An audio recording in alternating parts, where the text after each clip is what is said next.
નમસ્કાર વિદ્યાર્થી મિત્રો, બંધારણનો ભાગ 16 આજે રજૂ કરવા જઈ રહ્યો છું. 16નું જે હેડિંગ છે એ છે મૂળભૂત અધિકાર ભાગ 3 આર્ટિકલ 12 થી 35. આજે હું તમને જે સમજાવવાનો છું એ મૂળભૂત અધિકારોનો ઇતિહાસ અને મૂળભૂત અધિકારની વિશેષતા. મિત્રો, આમાંથી હું 1 માર્કની તમને ગેરંટી આપું છું ફોર્થ કમિંગ એક્ઝામિનેશનની અંદર. અને પૂરો વિડીયો જુઓ એ હું માત્ર તમને કહી શકું, બાકી તમારી મરજી પર આધારિત. કારણ કે મોટાભાગના વિદ્યાર્થીઓ સ્કીપ કરીને વિડીયો જોતા હોય છે. નાઉ ઇટ્સ ડિપેન્ડ ઓન યુ. અચ્છા વિદ્યાર્થી મિત્રો, ચલો મૂવિંગ ટુવર્ડ્સ નેક્સ્ટ સ્લાઇડ. સૌથી પહેલાં આપણે જોઈએ મૂળભૂત અધિકારની વ્યાખ્યા. આ વ્યાખ્યામાંથી પણ ઘણું બધું જાણવા મળશે. તો ચલો direct coming to the point. મૂળભૂત અધિકારો એટલે એવા અધિકારો જે માનવીના શારીરિક, પહેલું માનસિક, આર્થિક, સામાજિક, નૈતિક, ભૌતિક વિકાસ માટે ખૂબ જ અનિવાર્ય હોય. ઓવરઓલ ડેવલપમેન્ટ કહેવાય, જેને આપણે ઇન્ક્લુઝિવ ડેવલપમેન્ટ કહી, હોલિસ્ટિક ડેવલપમેન્ટ કહી. એના માટે ખૂબ જ જરૂરી છે આ પ્રકારનો વિકાસ કરવા માટે હોવાના કારણે કોના દ્વારા આપવામાં આવ્યું છે બરાબર સમજજો. બંધારણ દ્વારા નાગરિકોને આપવામાં આવે છે. તો mind this well. Fundamental rights are given to citizens of India directly by constitution of India. There isn't any intermediaries. બરાબર સમજો, વચમાં કોઈ આવતું જ નથી. સીધા નાગરિકોને આપવામાં આવે છે બંધારણ દ્વારા, જેમાં રાજ્ય દ્વારા પણ હસ્તક્ષેપ કરવામાં આવતો નથી. રાજ્યનો મતલબ કેન્દ્ર સરકાર, રાજ્ય સરકાર અથવા કોઈ પણ ચૂંટાયેલું પ્રતિનિધિ મંડળ. They can not interfere as far as fundamental rights are concern. વિદ્યાર્થી મિત્રો, મૂળભૂત અધિકાર એટલા માટે મૂળભૂત અધિકાર કહેવાય છે, મૌલિક અધિકાર કહેવાય છે. બાય બર્થ મળે છે. તમે કોઈ નાગરિક માગે કે ન માગે, બરાબર, સરકારે આપવા જ પડશે એવા અધિકારો એટલે મૂળભૂત અધિકારો. માટે જ તેને મૂળભૂત અધિકાર કહેવાય છે. બરાબર સમજો. Even government can not interfere as far as catering or providing fundamental rights is concern. તો વિદ્યાર્થી મિત્રો, આ હતી મૂળભૂત અધિકારની વ્યાખ્યા. આપ સ્ક્રીનશોટ લેતા જાજો અને એક લાઈન ભણતા જાજો વિદ્યાર્થી મિત્રો. ખાસ કરીને હું 11 વિશેષતા ભણાવવાનો છું મૂળભૂત અધિકારોની. એમાંથી એક પણ વિશેષતા ચૂકતા નહીં. ચલો નેક્સ્ટ. તો આ સેન્ટન્સ અત્યાર સુધીમાં એક જ વખત પૂછાયેલું છે કે માનવ હક વિશે પ્રોફેસર હેરાલ્ડ લાસ્કીનું શું કહેવાનું હતું. પ્રોફેસર હેરાલ્ડ લાસ્કીએ માનવ હક, માનવ અધિકાર વિશે શું કહેલું બરાબર સમજો. આ મૂળભૂત અધિકાર જે છે એના વિશે પણ આ વાત કરે છે. માનવ હક એટલે મૂળભૂત અધિકાર. જન્મતાની સાથે જ વ્યક્તિને કોઈ પણ ભેદભાવ વિના જે હક પ્રાપ્ત થાય છે તેને માનવ હક કહે છે. જન્મતા વેત એ જે ભૂમિ પર જન્મ હોય, આપણે અત્યારે ભારતની વાત કરી છે, ભારતની ભૂમિ પર જે વ્યક્તિનો જન્મ થયો હોય તો એ વ્યક્તિને કોઈ પણ જાતના ભેદભાવ વિના અધિકારો પ્રાપ્ત થવા પાત્ર છે એમ કહે છે. અને હવે સૌથી વધારે મહત્વની લાઈન, આ લાઈન પૂછાયેલી હતી ક્વેશ્ચનમાં. મનુષ્યમાં જે કંઈ પણ શ્રેષ્ઠ છે તેનો વિકાસ કરી શકે તેવી પરિસ્થિતિઓનું નિર્માણ એટલે હકો. તો મારી પાસે જે આવડત હતી ટીચિંગ એબિલિટી, એને નર્ચર કરવા માટે અથવા એને ઉજાગર કરવા માટે મને વાતાવરણ કોણે પૂરું પાડ્યું? તો કે મૂળભૂત અધિકારોએ, મતલબ ઇનડાયરેક્ટલી સરકારે. તો એમ કહે છે કે વ્યક્તિમાં જે કંઈ પણ છે તે શ્રેષ્ઠમાં શ્રેષ્ઠ રીતે બહાર લાવી શકે તેવા અધિકારો જે મળે તેને મૂળભૂત અધિકાર અથવા માનવ હક કહેવાય. આ વાક્ય જે છે પ્રોફેસર હેરાલ્ડ લાસ્કીનું હતું. એક ધ્યાન રાખજો. ચલો હવે આપણે જઈએ છીએ ઇતિહાસ તરફ. તો એઝ યુ ઓલ નો, ભારતના મૂળભૂત અધિકાર ભાગ 3માં આપેલા છે અને ભાગ 3ને ભારતનો મેગ્ના કાર્ટા પણ કહેવામાં આવે. So what is Magna Carta? મેં અહીંયા શોર્ટ એન્ડ સ્વીટ સ્ટોરી મૂકેલી છે, તમારી સમક્ષ ખ્યાલ આવી જશે. મૂળભૂત અથવા મૌલિક અધિકારનો વૈશ્વિક ઇતિહાસ ભાગ 3ને ભારતનો મેગ્ના કાર્ટા કહેવામાં આવે છે. અને મેગ્ના કાર્ટાને ઇંગ્લેન્ડની અંદર કયા નામે ઓળખવામાં આવે છે? Great charter of freedom. તો કે આઝાદીની સૌથી મોટામાં મોટી સંધિ. અચ્છા, સાલ કઈ? તો કે સાલ છે 1215, 1215. અચ્છા, રાજા કયો હતો કે જેને કારણે મેગ્ના કાર્ટા બહાર પાડવું પડ્યું? બરાબર સમજો, એને સામેથી અધિકાર નહોતા આપેલા કિંગ જોને. કિંગ જોન ઓફ ઇંગ્લેન્ડ, જે વિન્સર પ્રાંતનો રાજા હતો, વિન્સર. અચ્છા, તો આખી મામલો શું હતો? 15 જૂન 1215ના રોજ એક પાદરી હતા જેનું નામ હતું સ્ટીફન લંગટોન અથવા લેંગટોન પણ બોલે છે, નામના પાદરીએ વિદ્રોહીઓ અને અલોકપ્રિય રાજા વચ્ચે સમાધાન કરાવીને ચર્ચના અધિકારો, ન્યાયના અધિકારો, ગેરકાયદેસર જેલવાસ, મહેસૂલ વગેરે અધિકારો પ્રાપ્ત થયા. વાત એવી હતી કે આ જે વિન્સરનો કિંગ જોન હતો એ સતત યુદ્ધમાં માનતો. સતત યુદ્ધ થવાને કારણે લોકો ધંધા રોજગાર કે ખેતીમાં ધ્યાન આપી નહોતા શકતા, અને જે યૌવન હતું, જે યૌવન મતલબ જે જુવાનિયાઓ હતા અને પુરુષો જે વૃદ્ધો હતા એ મોટાભાગે યુદ્ધમાં ખપી ગયા હતા, અને સ્ત્રીઓ જે છે ખેતી કરવા માટે સક્ષમ નહોતી, માનવબળ એટલું હતું નહીં. તેમ છતાં આ કિંગ જોન છે એ વધુ મહેસૂલ નાખતો જ જતો હતો. બરાબર, એક બાજુ લોકો પાસે કમાવાની તાકાત નહોતી રહી, બીજી બાજુ વધુ મહેસૂલ નાખતો જતો હતો, અને બીજું એ ચર્ચ પર પણ પ્રતિબંધ મૂકવામાં માનતો હતો. તો આવા સમયે પ્રજાએ વિદ્રોહ કર્યો. તો વિદ્રોહ અને કિંગ જોન વચ્ચે જે આ પાદરી હતા, બરાબર, સ્ટીફન લંગટોન, એને સમાધાન કરાવ્યું, અને સમાધાનના ભાગરૂપે મેગ્ના કાર્ટાનું સ્વરૂપ બહાર આવ્યું સાલ 1215. બરાબર, એટલે એને ભાગ 3 ભારતના બંધારણનો મેગ્ના કાર્ટા કહેવામાં આવે છે, એમ કહેવા માગે છે. આ સમજાણું? પણ હું અહીંયા એક વસ્તુ ઉમેરવા માગું કે વિદ્યાર્થી મિત્રો, આપણે મોટાભાગે વિદેશનો ઇતિહાસ જ ભણવાની વાત આવે છે જ્યારે વાત કરીએ આપણે, અથવા આક્રમણખોરનો. પણ ભારતના કર્ણાટકમાં સંત બસેશ્વરનાથ અથવા બસવાનાથ પણ કહે છે, એમને સાલ 1200ની અંદર અનુભવ મંડપમ નામનું જે પુસ્તક લખેલું એ દુનિયાનું સર્વશ્રેષ્ઠ અને પહેલું બંધારણ ગણી શકાય, પણ એની નોંધ ક્યાંય ભણવામાં આવતી નથી આપણે. અચ્છા, મૂવિંગ ટુવર્ડ્સ નેક્સ્ટ સ્લાઇડ. મૂળભૂત કે મૌલિક અધિકારનો વૈશ્વિક ઇતિહાસનો આપણે જોઈએ. સેકન્ડ પોઈન્ટ, 1791માં અમેરિકાના બંધારણમાં અધિકાર પત્ર સામેલ કરવામાં આવ્યો. આ અધિકાર પત્ર એટલે સિવિલ રાઇટ્સ, બરાબર, લોકોના અધિકારો, જેને આપણે મૂળભૂત અધિકાર તરીકે ઓળખીએ છીએ. તો આ એક સાલ યાદ રાખજો, 1791માં અમેરિકાનું બંધારણ જે બની ગયું હતું 1789માં, પણ મૂળભૂત અધિકાર સામેલ થયા 2 વર્ષ પછી 1791માં. 10 ડિસેમ્બર 1948ના રોજ મહારાષ્ટ્રસંઘ યુનાઇટેડ નેશન્સ દ્વારા માનવ હકોની વૈશ્વિક ઘોષણા કરવામાં આવી. Universal Declaration of Human Rights એ બહાર પાડવામાં આવી યુએન દ્વારા 1948માં, અને માટે તે 10 ડિસેમ્બરના રોજ માનવ અધિકાર દિવસ ઉજવવામાં આવે છે, 10 ડિસેમ્બરના રોજ. તો આ પણ પ્રશ્ન પૂછાઈ ગયેલો છે કે માનવ અધિકાર દિવસ 10 ડિસેમ્બર. અચ્છા, નેક્સ્ટ જોઈએ. તો હવે આપણે જોઈએ, મુદ્દો થોડોક ફરે છે, જુદો છે મુદ્દો. શું છે? તો કે ભારતમાં મૂળભૂત અધિકારોનો ઇતિહાસ, history of Indian fundamental rights, એની હિસ્ટ્રી જોઈએ આપણે. તો આ બધા પ્રશ્નો પૂછાઈ જ ગયેલા છે, હવે જે પૂછાશે એ રિપીટ જ હશે, અને મોસ્ટ આઈએમપી વસ્તુ જ હું આમાં લઉં છું. અચ્છા, 1885માં કોંગ્રેસ દ્વારા સૌ પ્રથમ મૂળભૂત અધિકારની માગણી કરવામાં આવેલી, અને આ જ સાલે કોંગ્રેસની સ્થાપના થઈ 1885.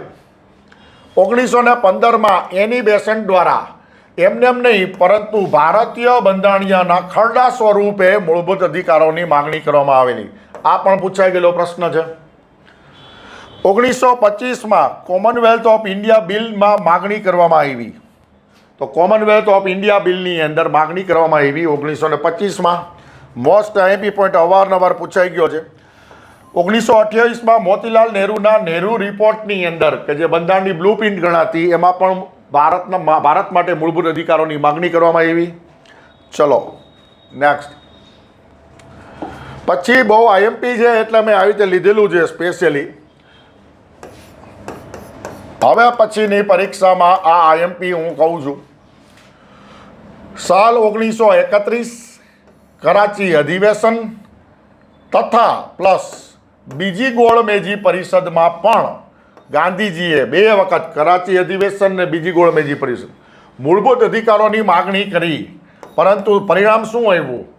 બરાબર સમજો. 1931થી માગણી કરવામાં આવેલી અને અંગ્રેજોએ કીધેલું કે હવે પછી અમે જે શાસન અધિનિયમ બનાવશું તેમાં મૂળભૂત અધિકારોની માંગ પૂરી કરશું. આઝાદી પહેલાં સૌથી છેલ્લો શાસન અધિનિયમ બન્યો 1935માં, અને 1935ના ભારત સરકાર અધિનિયમમાં મૂળભૂત અધિકારોનો સમાવેશ ન કરાયો. મતલબ અંગ્રેજોએ બહુ સારી રીતે છેતરપિંડી કરી આપણી જોડે, દગો કર્યો. તો આ આઈએમપી છે, બરાબર સમજો. અને પછીની સ્લાઇડ પણ આઈએમપી છે. ચલો પછી આવે છે નેક્સ્ટ 6થો પોઈન્ટ. અચ્છા, ભારતમાં મૂળભૂત અધિકારોનો ઇતિહાસની અંદર 6થો પોઈન્ટ. આ ખૂબ આઈએમપી છે, આને હું મોસ્ટ આઈએમપીની કેટેગરીમાં મૂકું છું, બરાબર સમજો. સ્વતંત્રતા પછી બંધારણ સભામાં મૂળભૂત અધિકારો માટેની એક સલાહકાર સમિતિની રચના કરવામાં આવી. સ્વતંત્રતા પછી આફ્ટર 15th ઓગસ્ટ 1947 બંધારણ સભાનું કાર્યવાહી ચાલુ જ હતી. આઝાદી મળ્યા પછી મૂળભૂત અધિકારો માટે એક સમિતિની રચના કરવામાં આવી. આ અત્યાર સુધીમાં એક જ વખત પૂછાયેલો પ્રશ્ન છે, જેના અધ્યક્ષ હતા સરદાર વલ્લભભાઈ પટેલ. તો બરાબર સમજો. સૌ પ્રથમ મૂળભૂત અધિકાર સમિતિના અધ્યક્ષ કોણ હતા બંધારણ સભામાં રહીને? તો કે સરદાર વલ્લભભાઈ પટેલ. જ્યારે મૂળભૂત અધિકારની ઉપસમિતિના અધ્યક્ષ હતા જેબી કૃપલાણી. તો અધ્યક્ષ ને ઉપાધ્યક્ષ બંને યાદ રાખવા જરૂરી. આ સમિતિ દ્વારા બંધારણના ભાગ 3, જો આ બરાબર સમજો, ભાગ 3ની અંદર જ મૂળભૂત અધિકાર શું કામ, એ પ્રશ્નનો જવાબ તમને અહીંથી મળશે. આ જે સમિતિ હતી સરદાર વલ્લભભાઈ પટેલની, બરાબર, મૂળભૂત અધિકાર વિશે, એમને ભલામણ કરી કે આ સમિતિ દ્વારા બંધારણના ભાગ 3માં આર્ટિકલ 12 થી 35 મૂળભૂત અધિકારની જોગવાઈ. તો અત્યારે જે આપણે ભણી છીએ 12 થી 35 મૂળભૂત અધિકારો ભાગ 3માં, એની સૌપ્રથમ ભલામણ કોણે કરેલી? તો કે મૂળભૂત અધિકાર સમિતિના અધ્યક્ષ સરદાર વલ્લભભાઈ પટેલે. આ એક ધ્યાન રાખજો. ચલો નેક્સ્ટ. હવે અહીંયા હું તમને વિશેષતામાં કુલ 11 થી 12 પોઈન્ટ રજૂ કરીશ. પ્રિસાઇઝલી 11 પોઈન્ટ રજૂ કરીશ. ભારતીય મૂળભૂત અધિકારોની વિશેષતા. મહેરબાની કરી મિત્રો 1 સેકન્ડ માટે પણ સ્કીપ ન કરતા, બરાબર, કારણ કે પરીક્ષા માટે તો આઈએમપી છે, પણ પ્રેક્ટિકલ લાઈફ માટે પણ આઈએમપી છે. અચ્છા, મૂળભૂત અધિકારો આપણને આપ્યા કોણે? તો કે બંધારણે. બંધારણ દ્વારા જે અધિકારોને પ્રત્યાભૂતિ ગુજરાતી શબ્દ છે, હિન્દી શબ્દ છે, બરાબર, જેને ગારંટી કહેવાય, અને સંરક્ષણ પ્રાપ્ત કરેલું છે, પ્રોટેક્શન આપેલું છે, આપવામાં આવ્યું હોવાથી આવા અધિકારોને મૂળભૂત અધિકારો કહેવાય. તો તમને પ્રશ્ન પૂછાય કે કોઈ પણ અધિકાર ક્યારે મૂળભૂત અધિકાર બને? તો તમારો જવાબ હશે કે બંધારણે તેને પ્રત્યાભૂતિ એટલે ગારંટી, સંરક્ષણ એટલે પ્રોટેક્શન આપેલું હોય. આ 2 વસ્તુ હોય તો કોઈ પણ અધિકાર મૂળભૂત અધિકાર કહેવાય. This is short and simple. અચ્છા, બીજું, બંધારણના ભાગ 3 એટલે કે મૂળભૂત અધિકારને ન્યાયિક સંરક્ષણ પ્રાપ્ત છે. ન્યાયિક સંરક્ષણ ડેટ, જો કોઈ વ્યક્તિને મૂળભૂત અધિકાર ન મળે તો તે કોર્ટ ઓફ લો, કાયદાની અદાલતમાં જઈને પડકારી શકશે. એને ન્યાયિક સંરક્ષણ કહેવાય. ચલો વિદ્યાર્થી મિત્રો, આશા રાખું છું કે લર્નિંગ અને રાઇટિંગ મોડમાં આપ હશો અને લખતા જતા હશો. ચલો ત્રીજો મુદ્દો. ભારતમાં મૂળભૂત અધિકારો અમર્યાદિત નથી, પરંતુ કોર્ટમાં પડકાર કે વાદ યોગ્ય છે. આ પ્રશ્ન બહુ પૂછાઈ ગયેલો છે વિદ્યાર્થી મિત્રો ઓપ્શનમાં, કે મૂળભૂત અધિકારોને કોર્ટમાં પડકારી શકાય છે, મૂળભૂત ફરજોને કોર્ટમાં પડકારી શકાતા નથી. આ 2 સાચા, બરાબર. અચ્છા, મૂળભૂત અધિકારોને પડકારી શકાય છે, મૂળભૂત ફરજોને નહીં. તો આ કન્ફ્યુઝન દૂર કરવા માટે કહું છું. Yes, it is challengeable to the court of law. રાજ્ય પ્રતિબંધ મૂકી શકે છે શેના પર? તો કે મૂળભૂત અધિકાર પર. રાજ્ય મીન્સ કેન્દ્ર સરકાર કે રાજ્ય સરકાર can curtail the fundamental right. અચ્છા, એને ઉપર પ્રતિબંધ મૂકી શકે છે.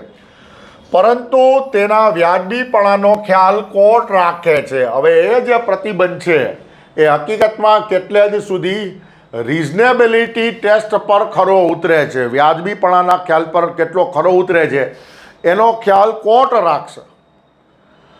તો લિસન. અચ્છા, ચોથો પોઈન્ટ, મોટાભાગના મૂળભૂત અધિકારો રાજ્યની મરજી મુજબની શાસન વ્યવસ્થા વિરુદ્ધ છે. તો તમને વાંચવામાં થોડુંક વિચિત્ર લાગશે. મિત્રો, રાજ્ય એટલે કેન્દ્ર અને રાજ્ય સરકારની જિલ્લા પંચાયત, તાલુકા પંચાયત, ગ્રામ પંચાયત, નગરપાલિકા, મહાનગરપાલિકા વગેરેની પવિત્ર ફરજ છે કે દરેક નાગરિકોને મૂળભૂત અધિકારો પહોંચાડે, માગે કે ન માગે. અચ્છા, હવે આ તમામ અધિકારો નાગરિકો સુધી પહોંચાડવું એ લોકો માટે એક મોટો પડકાર છે અને ઘણી વખત પહોંચાડી ન શકતા હોય ત્યારે ન્યાયાલય દબાણ આપતું હોય.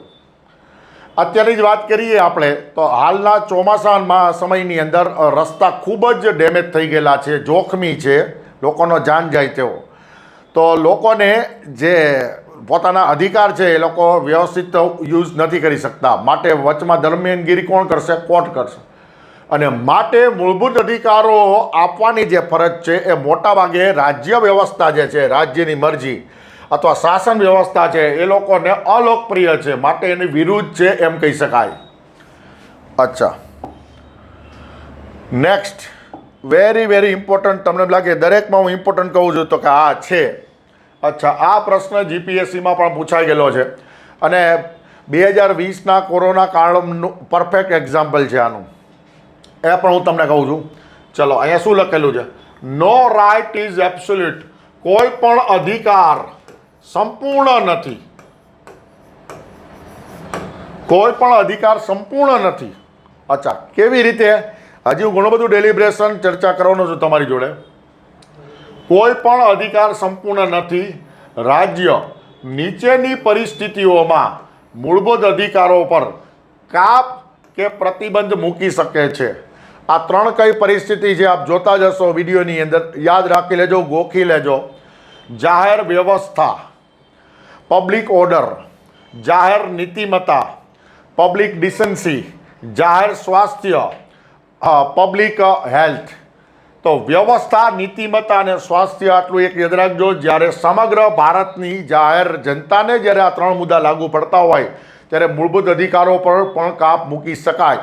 લેટેસ્ટ એક્ઝામ્પલ આપું તમને તો કે લોકડાઉન હતું, બરાબર? લોકડાઉનની અંદર લોકો ડાઉન થઈ ગયા હતા, એ તમને ખબર છે, ઘરમાં પુરાઈ ગયા હતા.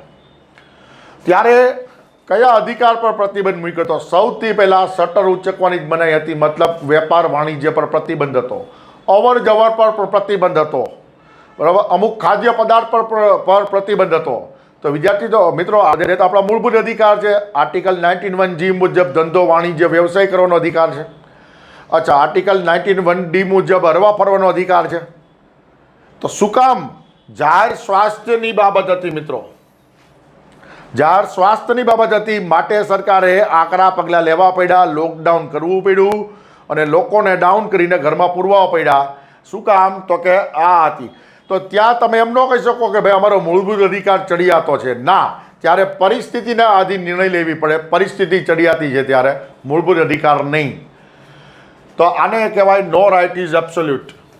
ચલો નેક્સ્ટ, છઠ્ઠો જોઈએ તો એવી જ રીતે એક બીજું આવે છે, a right without remedy is injustice.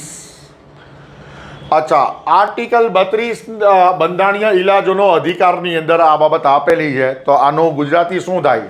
તો બરાબર સમજો, મોટા અક્ષરે લખું છું કે ઉપાયો વિનાનો અધિકાર, ઉપાયો વિનાનો અધિકાર અન્યાય છે.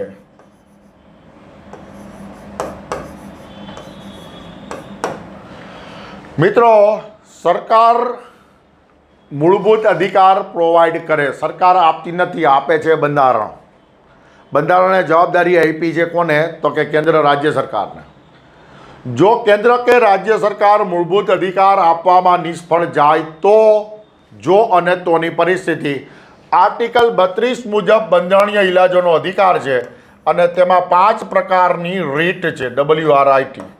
આ રીત મુજબ તમે ઉપાયો મેળવી શકો. આ ઉપાયો કહી શકાય અથવા ઈલાજો કહી શકાય. ઉપાયો અથવા ઈલાજો બરાબર એ તમને મળવાપાત્ર છે. માટે સરકારની જવાબદારી છે મૂળભૂત અધિકાર આપવાની. ઓકે, ચલો સમજાઈ ગયું. હા, અચ્છા, મૂળભૂત અધિકાર સરકાર આપતું નથી. અચ્છા, હવે આપતું નથી તો આપણી પાસે કોઈ શસ્ત્ર ખરું? ના. જો આપણી પાસે ઉપાય જ ન હોય મૂળભૂત અધિકાર મેળવવાના તો અધિકાર શું કામનો? And that is why it is called a right without remedy is injustice. ઉપાયો વિનાનો અધિકાર એ અન્યાય છે. અધિકાર તમે આપો, જો અધિકાર ન પ્રાપ્ત થાય તો એનો ઉપાય પણ આપવો જ પડે એવું બંધારણ કહે છે. અને માટે બરાબર સમજો, ભારતનું બંધારણ લાઈવ, આ લક્ષણને કારણે ભારતનું બંધારણ લાઈવ કે જીવિત છે એવું કહેવામાં આવે છે.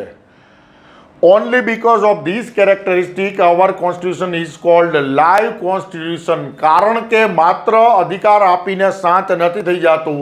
અધિકાર ન પ્રાપ્ત થાય તો એ ઉપાય પણ આપે છે અને એટલા માટે ભારતનું બંધારણ જીવંત છે. આ ઉપરાંત આર્ટિકલ 226માં 226માં આગળ પણ મેં કીધેલું જ છે, હાઈકોર્ટ જે છે, હાઈકોર્ટ એ મૂળભૂત અધિકાર વત્તા કાયદાકીય અધિકાર આ બંનેના ઈલાજો આપે છે. આ બંનેના ઈલાજો કોણ આપે છે? તો કે હાઈકોર્ટ આપે છે. આગળ હું ડિસ્કશન કરું જ છું આનું, છતાં પણ હું અત્યારે કહી દઉં છું, તમારે 2 વખત થાય. ચલો વિદ્યાર્થી મિત્રો, મૂવિંગ ટુવર્ડ્સ નેક્સ્ટ સ્લાઇડ. 7મો મુદ્દો. અચ્છા, 7મો, બંધારણ દ્વારા આપવામાં આવેલા મૂળભૂત અધિકારો ન્યાયોચિત છે. આ મેં કહી જ દીધેલું છે પહેલાં કે એ ન્યાયાલયમાં પડકાર યોગ્ય છે. હવે અહીંયા મેં 2 વસ્તુ લીધેલી છે, જુઓ બરાબર, મેં કહી દીધું છે. છતાં આર્ટિકલ 32 મુજબ મૂળભૂત અધિકારોના ઉલ્લંઘન બદલ સુપ્રીમ કોર્ટમાં જઈ શકાય છે. કારણ કે આ લાઈન બહુ મહત્વની છે. અત્યાર સુધીમાં લગભગ 7 થી 8 વખત પૂછાઈ ગયેલી આ લાઈન છે. કારણ કે સુપ્રીમ કોર્ટ મૂળભૂત અધિકારોનું સંરક્ષક છે. બરાબર, પૂછાઈ ગયેલું છે કે which body is called the protector of fundamental right. કયું અંગ જે છે બંધારણીય અંગ કે જે મૂળભૂત અધિકારોનું સંરક્ષક છે? જવાબ આવશે સુપ્રીમ કોર્ટ. બરાબર, મોટાભાગના લોકો આમાં ભૂલ કરે છે પણ જવાબ આવશે સુપ્રીમ કોર્ટ. અચ્છા, બરાબર સમજજો. તો આર્ટિકલ 32 મુજબ ઇલાજનો અધિકાર માટે તમે સુપ્રીમ કોર્ટમાં જઈ શકો છો. આ પણ લાઈન મહત્વની છે. 2014 PSIમાં પૂછાયેલો પ્રશ્ન. જ્યારે આર્ટિકલ 226 હમણાં જ આગલી સ્લાઇડમાં વાત કરી મેં મુજબ હાઈકોર્ટમાં બંધારણીય વત્તા કાયદાકીય અધિકારોના ઉલ્લંઘન બદલ જઈ શકાય છે. બરાબર, આ રિપીટ કરું છું, 2 સ્લાઇડમાં બીજી વખત રિપીટ થાય છે, એટલું IMP છે. ચલો નેક્સ્ટ, 8મો મુદ્દો. કટોકટીની અને મૂળભૂત અધિકારની વાત કરી. તો કે કટોકટી દરમિયાન આર્ટિકલ 20 અને 21 સિવાયના અધિકારોને સ્થગિત કરી શકાય છે. મતલબ કટોકટીમાં 20ને સ્થગિત ન કરી શકાય અને 21ને સ્થગિત ન કરી શકાય. બરાબર, બહુ કોમન પૂછાયેલો આ પ્રશ્ન છે, અવારનવાર પૂછાય છે. બરાબર, હા, જેને કહેવાય you can not suspend article 20 and 21 even in the case of emergency. અચ્છા, હવે આવે છે સ્પેશિયલ મુદ્દો, આ કોઈ દી પૂછાયેલો જ નથી. આર્ટિકલ 32 શું કટોકટી દરમિયાન? તો કે આર્ટિકલ 32 કટોકટી દરમિયાન રાષ્ટ્રપતિ આર્ટિકલ 359, જો હું અંડરલાઇન કરું છું, 359 359 મુજબ સ્થગિત કરી શકે છે. બરાબર સમજો. Can Article 32 be suspended in the case of emergency? Yes, by President of India as per Article 359. અચ્છા, 9મો મુદ્દો. મૂળભૂત અધિકારોમાં સુધારો, વધારો કે ઘટાડો સામાન્ય કાયદા દ્વારા થઈ શકે નહીં. જે રીતના ખરડો LS અને RS લોકસભા અને રાજ્યસભામાંથી પસાર થઈને રાષ્ટ્રપતિ સહી કરે એટલે ખરડો કાયદો બની જાય એવી સામાન્ય પ્રક્રિયાથી બંધારણના મૂળભૂત અધિકારોમાં સુધારો વધારો ઘટાડો થઈ શકતો નથી. અચ્છા, તેના માટે આર્ટિકલ 368ની સેકન્ડ મેથડ અને થર્ડ મેથડ મુજબ બંધારણીય સુધારાની જરૂર પડે છે. તો બરાબર સમજો, મૂળભૂત અધિકારોમાં સામાન્ય કાયદાકીય સુધારા દ્વારા સુધારો થઈ શકતો નથી. આર્ટિકલ 368ની રીત 2 અને રીત 3 મુજબ બંધારણીય સુધારા કરવા પડે. અચ્છા, નેક્સ્ટ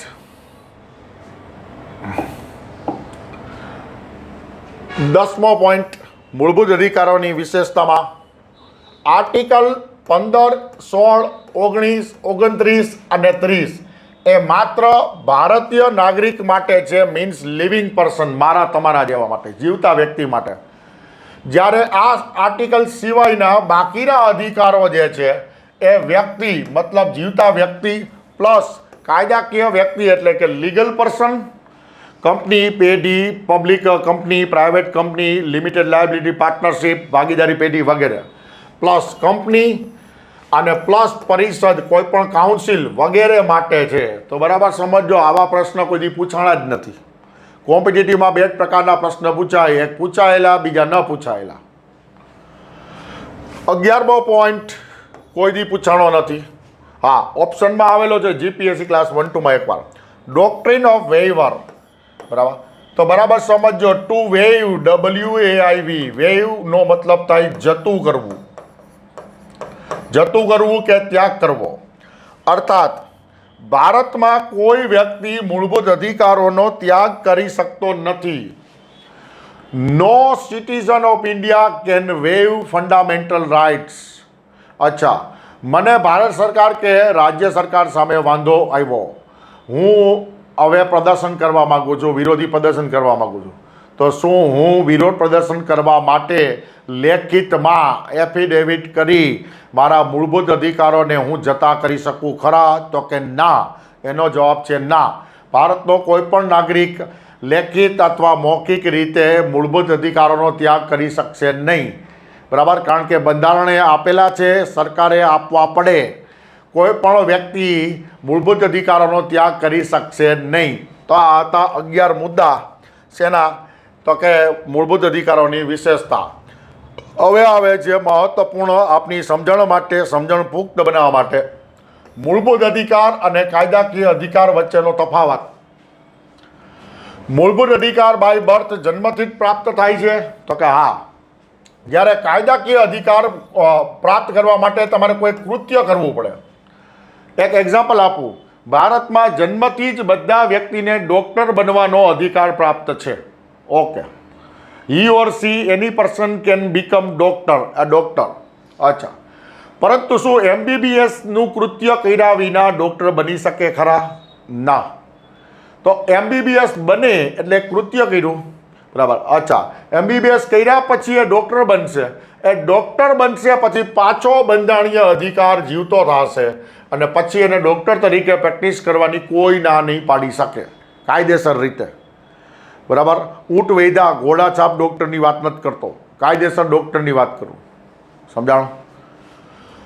મૂળભૂત અધિકારો બંધારણ દ્વારા સીધા નાગરિકોને આપ્યા છે. આ હું આજે 4થી 5મી વખત કહું. All the fundamental rights are given directly by the constitution of India to the citizen of India. બરાબર, ભારતના બંધારણે તમામ મૂળભૂત અધિકારો સીધા જ તે વિધાઉટ એની ઇન્ટરવેન્શન ભારતના નાગરિકોને આપ્યા છે. કેન્દ્ર અને રાજ્ય સરકારની ફરજ છે કે તે લોકો સુધી પહોંચાડે, લોકો માગે કે ન માગે. જ્યારે કાયદાકીય અધિકાર સંસદ કાયદો બનાવીને લોકોને આપે છે, કાયદો બનાવીને આપે. બરાબર. અચ્છા, ચલો ત્રીજો પોઈન્ટ, સુધારો મતલબ મૂળભૂત અધિકારોમાં સુધારો કરવા માટે બંધારણીય સુધારા કરવા પડે. મેં હમણાં જ કીધું, એઝ પર આર્ટિકલ 368ની રીત 2 અને 3 મુજબ. જ્યારે કાયદાકીયમાં સુધારો કરવો હોય તો સુધારો સંસદમાં કાયદાની અંદર અમેન્ડમેન્ટ ફેરફાર લાવીને કરી શકે, અથવા જૂનો કાયદો રિપ્લેસ કરીને નવો પણ લાવી શકે. મેં હમણાં જ નાગરિકતા અધિનિયમમાં કીધેલું કે 1955ના અધિનિયમમાં કુલ 7 વખત ફેરફાર થયા, મતલબ સુધારા થયા. પણ એ ક્યાં ફેરફાર કઈ જગ્યાએ થયા તો કે સંસદમાં. અચ્છા, અમલ કોના દ્વારા થાય મૂળભૂત અધિકારોનો અમલ? તો કે બંધારણ દ્વારા જ થાય. બરાબર. જ્યારે સામાન્ય કાયદા વિરુદ્ધ સરકારનું અંગ કાર્યવાહી કરી શકે, મતલબ સામાન્ય કાયદાનો અધિકાર પહોંચાડવાની જવાબદારી પણ સરકારની, અને એના વિરુદ્ધનું જો કોઈ પણ કાર્ય કરવું હોય તો સરકારનું કોઈ પણ અંગ પણ કરી શકશે. મતલબ કાયદાકીય અધિકાર વિડ્રો કરવો હોય તો પણ એ કરી શકશે. વિદ્યાર્થી મિત્રો, તો ચલો વિદ્યાર્થી મિત્રો, આ વિડીયોનું અહીંયા સમાપન કરું છું. હવે પછીના વિડીયોની અંદર આવશે ભાગ 3ના આર્ટિકલ 12 અને 13 આવશે. તો તમને લાગે આખું કેમ નહીં? તો કે વિદ્યાર્થી મિત્રો, મને એક ટેવ છે કે દરેક વસ્તુ હું ખૂબ ડીપમાં સમજાવું છું જેનો લાભ તમને મળે. બરાબર. માટે હું નેક્સ્ટ વિડીયો લાંબો થશે, આ પણ લાંબો વિડીયો છે, પૂરો જોવાનો. આર્ટિકલ 12 અને 13 હું લઈશ ખાલી, જે તમારા માટે ગેમ ચેન્જર સાબિત થઈ છે. કોઈ પણ પુસ્તકમાં નહીં મળે એવી માહિતી હું આપીશ. ઓકે, ધન્યવાદ. જય હિન્દ વિદ્યાર્થી મિત્રો.